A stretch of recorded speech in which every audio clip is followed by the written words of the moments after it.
Speaking of Dergs, I'm like, ugh, I might have to start saying Dergs, you guys, because I want to actually be able to post these TikToks.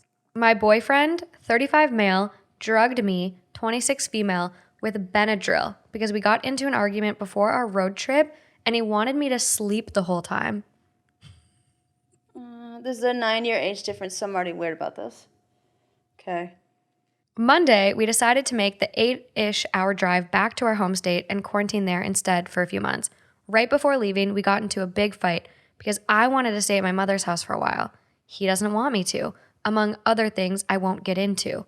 Well, before leaving, we decided to eat dinner so we didn't have to stop anywhere. Fast forward to our drive, and not long after hitting the road, I passed out. Don't even really remember falling asleep. Woke up one time for a while, drank some Gatorade, which he gave me, and then I fell asleep again. I thought this was extremely weird because I wasn't tired hardly at all, and we didn't even leave super early. I kept commenting on how weird it was that I was tired the whole drive and slept 90% of it.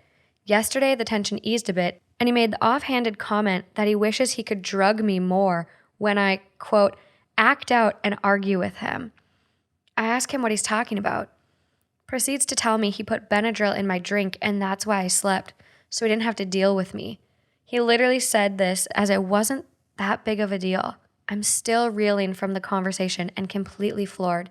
I don't know if I'm overreacting or not, but something tells me I'm not. And it's extremely fucked up to put medicine in drinks. I don't know what to do. No, he's 100% the asshole. Here's the thing. I have ADHD, and I've heard a lot of people throughout my entire life say the most fucked up shit ever with the most straight face. So I always take it as, like, face value. That's the most normal thing ever. Yeah. And then I talk to someone later, and I'm like, that's actually a horrible thing to say. Yeah. No, anyone drugging anyone, what if you had an allergic reaction? Like, your boyfriend is 9 years older than you, and he treated you like a child. Literally a kid. And drugged you, and you're not the asshole at all. No, I would have sued him. Oh my God, you can sue him. That's the great thing. You could. If you never ask yourself, am I the asshole? If you pull up law, in a court of law, you could legally sue this person.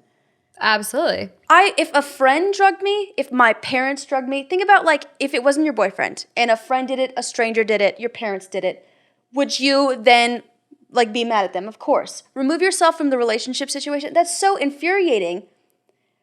I would be broken up immediately after hearing that. Like, Yeah. what do I do? Like, if someone's willing to drug you, what else are they willing to do to you? Yeah, like, yeah, what are they willing to do to you? If they're going to treat you like a child, like, oh my God, dude, break up so quickly. Run. Like, fucking run.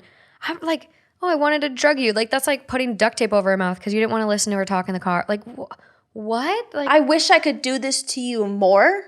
I wish I could do something that's a criminal offense to you more. That's like, imagine, like, if your partner was like, I wish I could rob you as much as I just did. Like, you would be like, no, I actually have to leave. Switch out any other minor criminal offense and, like, ask yourself, is it normal for my partner to be doing this to me? yeah. Oh God, oh my God, I want to hit him so bad. Well, this one too, this whole fight started because all she wanted to do was stay at her mom's for a little bit. Yeah. And then he put it as he wishes he could drug me more when I act out. So her wanting to stay at her mom's house is her acting out. Yeah. It's like all control for him. He just wants to control her. She's not erratic. She just wants to stay with her mom. You want to control this woman. Leave. Girl, leave. Like, that's so fucking disgusting. That's gross. Terrible. Top comment on this one. Listen, leave now. As a woman who has been there and didn't leave when I should have, leave.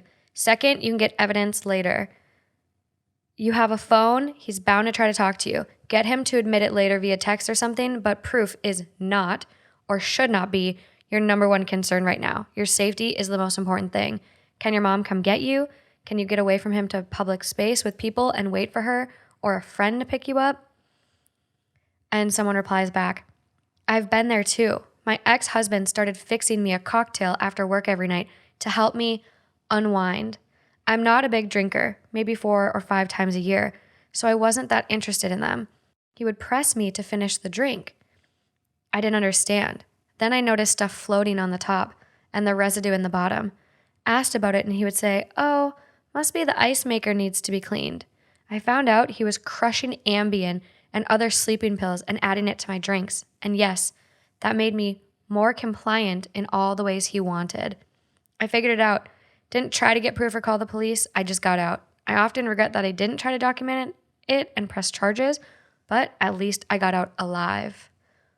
It's also like, wasn't like narcissists want to isolate you away from your family or your friends. So he's trying to do that. He's drugging you. He's 9 years older than you. He wants to control you. He wants to own you. He doesn't love you. This is not love. No. Get away from this man. This is abuse. Yeah, exactly. I think that's one thing about age gaps that you really have to be careful of. It's like, okay, why is a 35-year-old dating a 26-year-old? And I've done an age gaps episode where people are like, there's 30 years between me and my partner and it's love. And I'm like, that is amazing. I'm really happy for you. But a lot of these cases with older people going for younger people, it's so that they can manipulate them and control them. Yeah. And so in this case, it's like that red flag number one, keeping you from your family and now drugging you.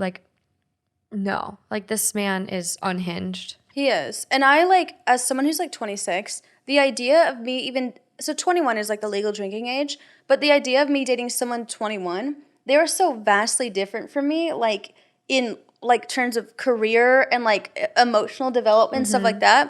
I would feel like I'm taking advantage of them, even though we're both legal adults. Yeah.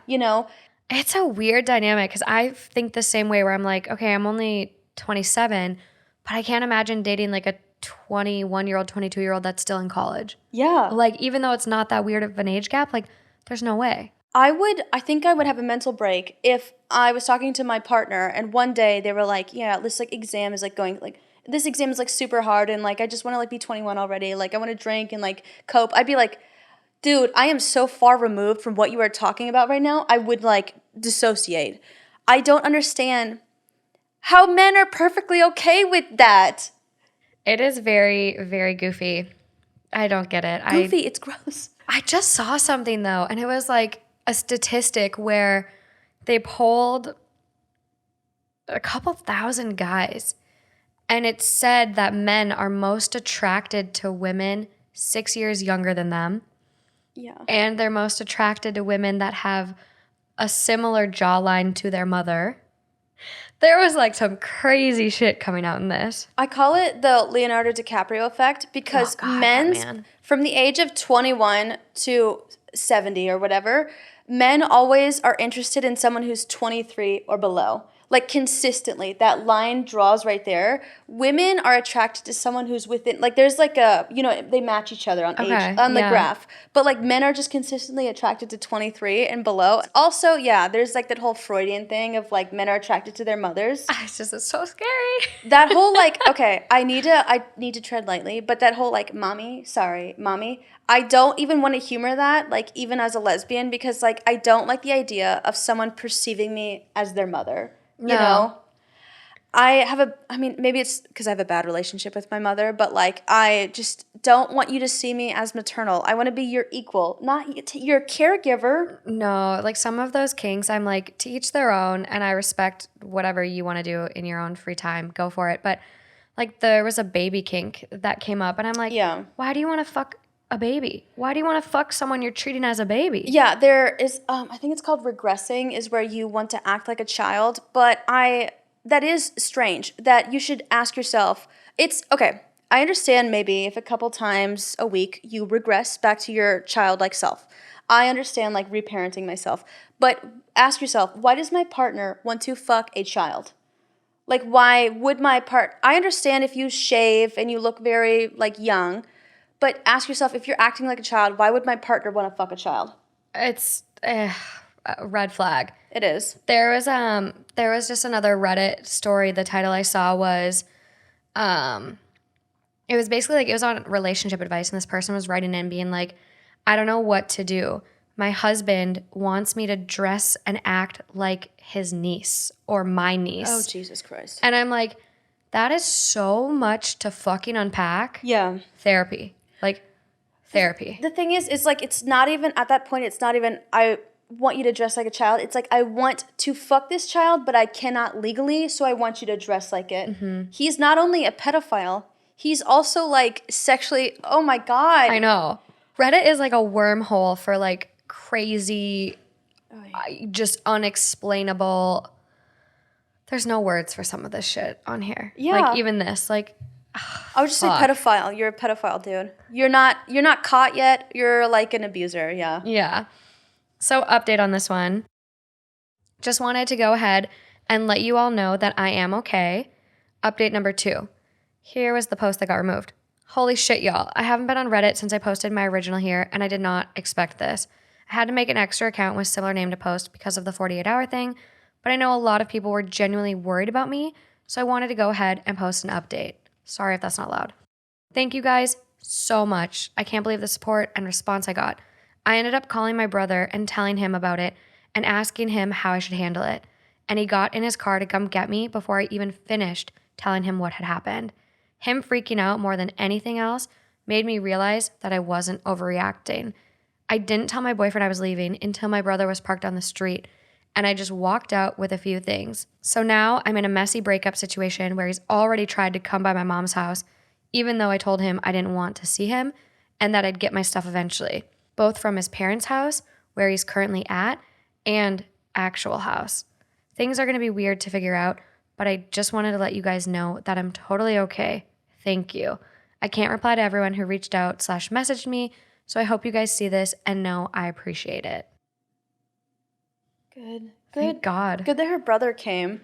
It's also like very grounding. A lot of times, like, someone is so convincing in what they say. You do need to tell another person for them to be like, this is not normal, for it to finally click in you. Yeah. Because I have like ADHD, and so sometimes people say things so normally that I'm like, that's perfectly normal. But then I talk to someone else and it's like, it grounds me, and then it like sets a precedence, you know? Her brother reacting the way he did really did help her. And yeah, exactly. It's very grounding. I know. Thank God she had someone like that in her corner. Because like I think with like relationships like this that like are abusive or controlling and whatever, like there's kind of that one final straw where you can brush things off and like kind of overlook it, or like it skims the surface for so long, but then finally you kind of like get snapped out of it, or like grounded, like you said, where it's just like, holy fuck. Okay, like, yeah, no, this isn't normal at all. Yeah, and I think that like when someone's been abused for so long and then they tell these stories, you're like, just leave. It's like a very like, why don't you just leave? But also like, you know, Stockholm syndrome. If you've fallen in love with your captor, it's not just like just leave situation. Everyone, like for all these stories, I could say just leave. But if you've been in this situation so long, you need to be kind of like shaken awake, whether it be like verbally, not physically, but like you need someone to be like, this is not normal, for you to finally like, oh, dude, I'm being treated horribly. Yeah. Yeah. So I understand that it's like oversimplified if you're just like, just leave. But I like that her brother was like a man of action and like acted on it. Thank God. Yeah. And relationship advice is like one of the best subreddits I've seen for people that are in abusive relationships. Like there's this one poster on Reddit. Her name's like Evie something, and she's like a professional domestic violence coordinator or something.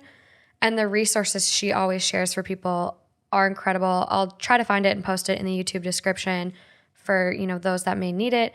But like that's one thing. Like if you are in an abusive relationship and you are finally to a point where you're like, I need to go now, do not tell the person. Yeah. Like just go. Like what she did by like waiting till her brother was outside on the curb. Yeah. Perfect.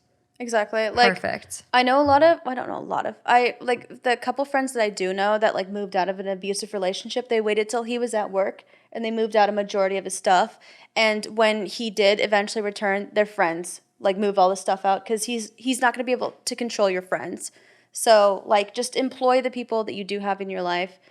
Oh God, I hate that. I hate that so much. I know.